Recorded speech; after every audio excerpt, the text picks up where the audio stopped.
Wilujeng inggih sampurasun kumaha damang barudak tepang deui sareng padadang guru bahasa Sunda SMP Putra Nirmala. Nah, kanggo pertemuan ayeuna urang bade diajar ngeunaan dongeng Sunda. Cing anu apal teh naon sih ari dongeng teh? Yuk urang tinggal sasarengan. Nah, urang tinggalin ya, dongeng nyaeta carita rekaan anu ngandung unsur pamohalan. Nah, hamba disebut rekaan sabab dongeng memang itu bener-bener terjadi alias memang karangan ya. Urang lajeng anu kadua nyaeta ciri-ciri dongeng. Nah, tinggal sarangan ya, anu kahiji nyaeta sumebarna secara lisan. Maksudnya kumaha? Nyaeta memang dongeng teh menyebarna ngaliwatan mulut ka mulut sanes berupa tulisan. Jadi memang sumebarna secara lisan. Anu kadua nyaeta istana sentris. Tinggalnya maksudnya kumaha nyaeta latar atau napi tempat dina dongeng umumna ngagunakeun latar kerajaan atau di leuweung di zaman-zaman baheula sapertos kitu. Anu katilu nyaeta anonim. Naon cing aya anonim teh? Anonim nyaeta teu dipikanyaho pangarangna. Jadi memang istilah nama anonim nyaeta teu aya pangarang. Anu kaopat nyaeta ayana unsur pamohalan. Maksudna nyaeta dongeng teh nyaeta aya unsur-unsur atau hal-hal nu mustahil saperti sasatoan bisa ngomong, jelema bisa nyebar jeung nu sanesna. Kayak urang lajeng anu katilu nyaeta unsur-unsur dongeng.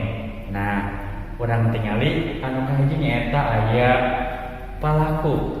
Nah, pasti dina palaku dongeng oge boh jalma atau sasatoan kangkosna aya palakuna. Anu kadua nyaeta pami aya palaku pasti ngebogaan watak atau sifat. Anu katilu nyaeta aya latar. Latar di urang bagi tilu. Aya latar waktu, tempat, jeung suasana. Tah, anu kaopat nyaeta alur. Naon itu alur teh? Alur nyaeta jalan carita dina cerita dongeng. Nah, alur teh alur maju, alur mundur, atau alur campuran. Anu terakhir nyaeta amanat atau hal nu bari ditepikeun atau pesan anu bari disampaikan ku pengarang ka anu maca atau ngadangkeunna. Salajengna nyaeta jenis-jenis dongeng. Nah, di dieu urang tiasa ngabagi dongeng jadi sababaraha jenis. Anu kahiji nyaeta dongeng fabel. Nu kadua aya dongeng parabel.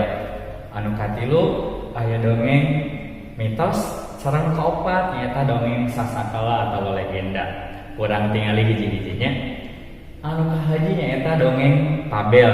Nah, urang tingali di dieu contohna nyaeta dongeng sakadang kuya jeung sakadang monyet. Aya oge misalnya si kancil jeung sanesna. Nah, atuh dongeng fabel teh nyaeta dongeng anu nyaritakeun ngeunaan kahidupan sasatoan ya. Anu kadua nyaeta dongeng parabel. Urang tinggalin di contohna aya dongeng si kabayan. Naon atuh maksud dongeng parabel teh?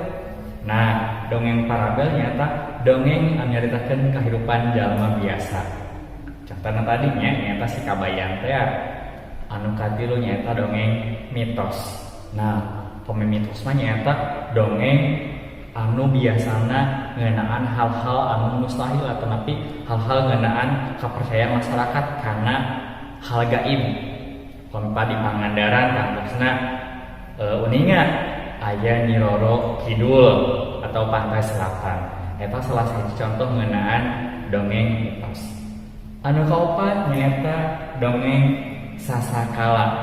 Nah, dongeng sasakala di dieu nyaeta dongeng ngeunaan asal usul hiji hal atau hiji tempat. Misalna urang tinggal sasarengan aya dongeng Sangkuriang atau Gunung Tengkuan Parahu anu aya di daerah Bandung. Terus aya oge dongeng Situ Bagendit nyaeta asal usul situ atau danau Bagendit nu aya di daerah Garut. Tah, barudak eta materi ngeunaan dongeng anu tiasa didugikeun dina pangajaran bahasa Sunda. Urang tepang deui minggu payun atau pertemuan salajengna hatur nuhun tong hilap subscribe di handap. Hatur nuhun, wilujeng enjing.